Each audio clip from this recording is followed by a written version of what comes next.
If I were to talk about a Stretch IRA, I would tell you it was something that never existed and yet disappeared.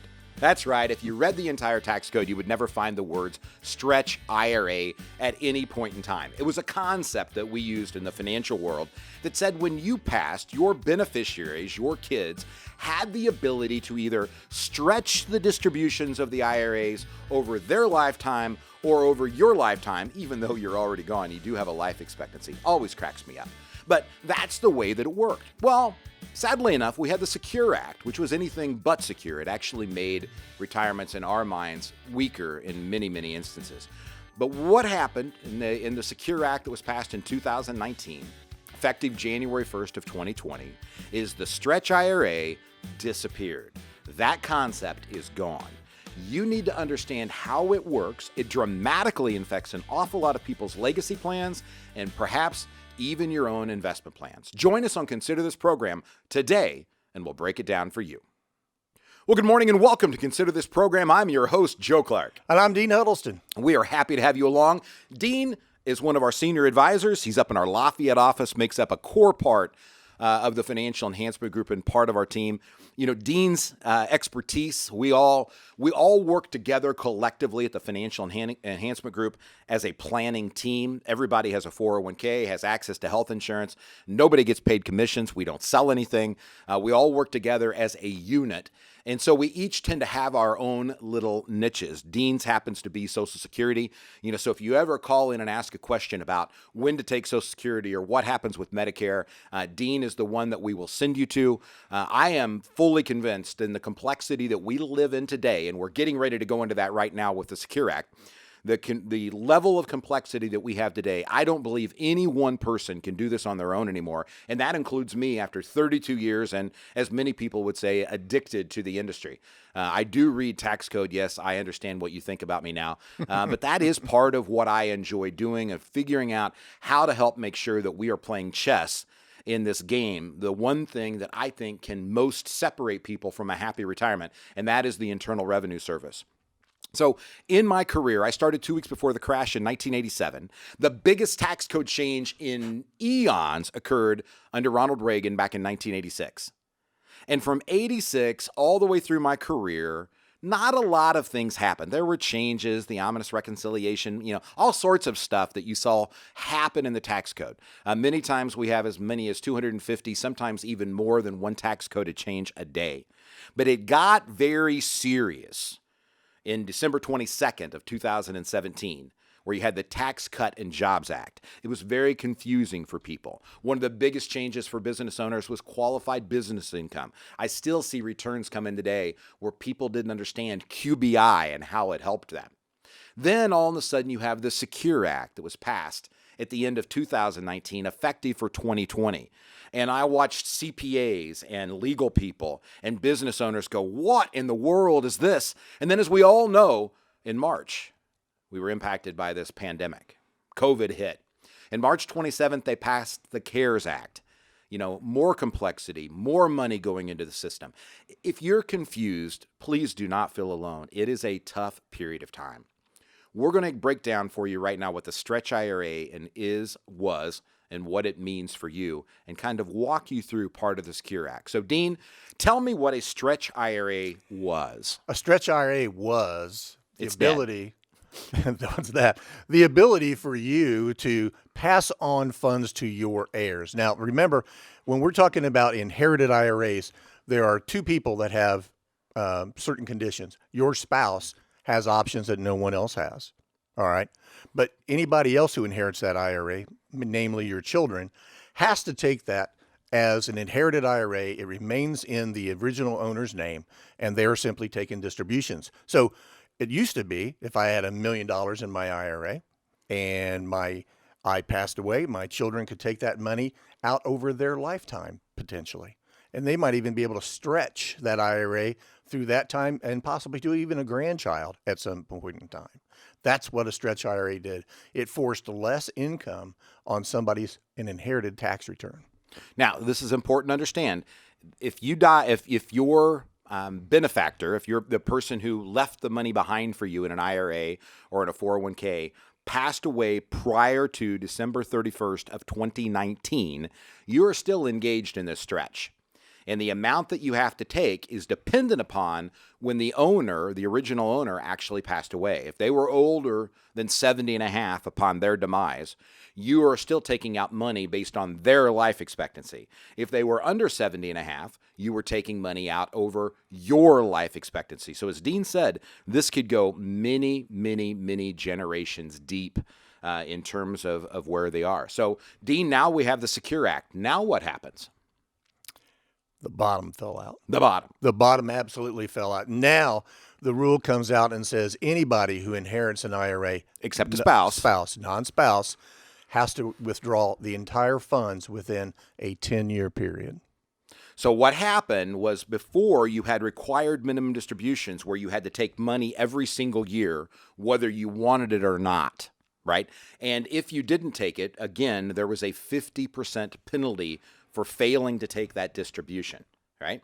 Now, you don't have to take any, but at the end of 10 years, whether it's a Roth IRA or whether it's a regular IRA, now at the end of 10 years, all of the money has to be distributed in 1 year.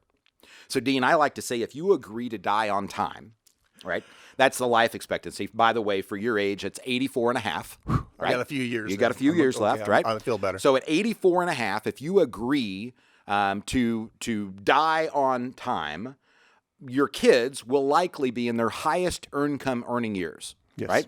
There's a good chance they probably won't need the money then, right? Now, if you could leave behind your IRA to your daughter today, or your grandkids today when they're needing to go into college, that might be one thing. Yep. But you're going to give it to them when they probably need it the least, and when they're at their highest personal tax rate for most people. Absolutely. Right? Now, what happens, guys, I've done this for 32 years. So what happens here is emotional and it's financial. You have some people who are going to receive the money going, Dad, sorry you died. I'm buying a new car. Dad, sorry you died. I'm paying off my house. Dad, sorry you died, et cetera, et cetera, et cetera. Right? You have others that go, Dad died. And the last thing they want to do is use this money. I mean, I've got people who are emotionally attached to money that came from life insurance settlements. Somebody was killed in an accident. There's all sorts of emotional stuff. And though I talk to people about that, I'm not really equipped as a counselor to be able to get into the emotional aspects of what causes this. We just try to free people up to be able to use their money. But I can tell you what's going to happen is that $1 million IRA that Dean has, right? So there's a rule of 72. This is not perfect math, but it's close enough for hand grenades in this show, right? If you take the amount of the interest rate you believe you get and you divide it into 72, it will tell you how long it takes for your money to double. So let's just say you thought you were going to get 8% a year, right? 8 goes into 72 9 times. So at the end of 9 years, if I had $1 million IRA and I didn't take any money out, whether it was because I didn't need the money, or I felt guilty over where the money came from, that $1 million is now $2 million if you averaged an 8% return, which is less than what the market's averaged for the last 50 years, right? If I take that $2 million, all of a sudden, my girls, my Kaylee, my Kendra, right? Not my wife, she can roll it into her own IRA, but the girls would have to take that money out all in 1 year if they didn't take proper distributions over a 10-year period of time. One of the reasons the Financial Enhancement Group can be a legal trustee is to help your kids make sure that they're recognizing that money in the most tax-efficient system possible. And sometimes, ladies and gentlemen, in fact, in most times, that's actually taking money out along the journey. Right? The nature for many of us, for our kids, because they watched how we behaved, is to prolong tax deferral. And that, because of these rules, is not in any way, shape, or form the best story that you can possibly tell the IRS. Most accountants would not tell you to use tax deferral if you had to pull all of the money out of your 401k in any 1 year. And yet that's exactly what this tax code did in the Secure Act that we've passed. What other changes? We talked about the RMDs going to age 72. Right? What do you think about that? Is it really that big of a deal for most Americans? Yes. Okay. Why? So at age 65, discretionary spending tends to peak in the United States, right? Okay. So when we help people with retirement, as you know, in their retirement practice year, We help them define a retirement budget. We define it into two areas, fixed expenses and social expenses. Fixed expenses continue to go whether you're 60, 70, 80, 105. If you're still here, you have those expenses. Social tends to go down. Your desire to see the Grand Canyon diminishes every year, typically because people can't get away from grandkids, they can't get away from a doctor, or they simply don't want to get out of the comfy chair, right? The couch is just too darn comfy. Absolutely. Right?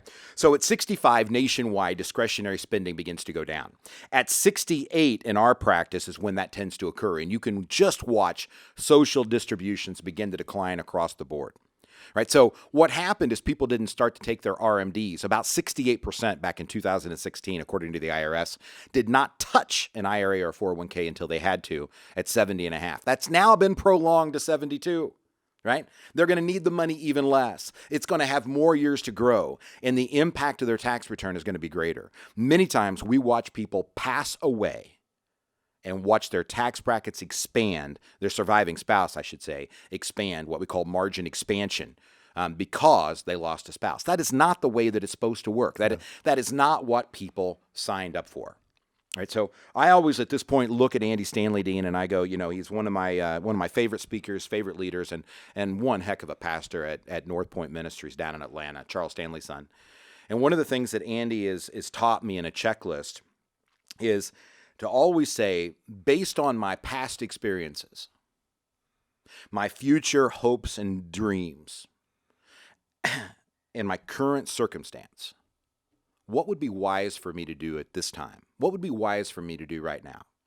Well, I will tell you, folks, we moved from a world of defined benefit, those are pension plans, into a world of defined contribution plans.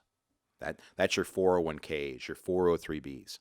When I pass away, Barb doesn't lose that money, right? It goes to her, right? Now I only have a single person filing a tax return. That's where the margin expansion on the tax return comes into play, right? But she also has all of this money that's added, that's income that's still continuing to come in. It did not change. And knowing where we are right now, I'm doing my best to counsel my wife and the trustees of my trust to understand how to handle this. Ladies and gentlemen, we've got to do this for our children. We have got to begin to educate people. And I serve as the trustee Financial Enhancement Group does. Trustee over IRA accounts for people because of this before the Stretch IRA was eliminated. Now there's really reasons to do this, to make sure that people aren't feeling guilty or trapped and just going to hold onto that money for a 10-year period of time and suddenly face the Grim Reaper. Whether you want to think about it or not, the big villains in terms of retirement planning are the IRS and future tax code changes that come from Congress. You got to defend against it. Go to yourlifeafterwork.com. Get signed up for a Next Steps complimentary meeting. We look forward to seeing you and sitting down, sharing a cup of coffee, and a good discussion.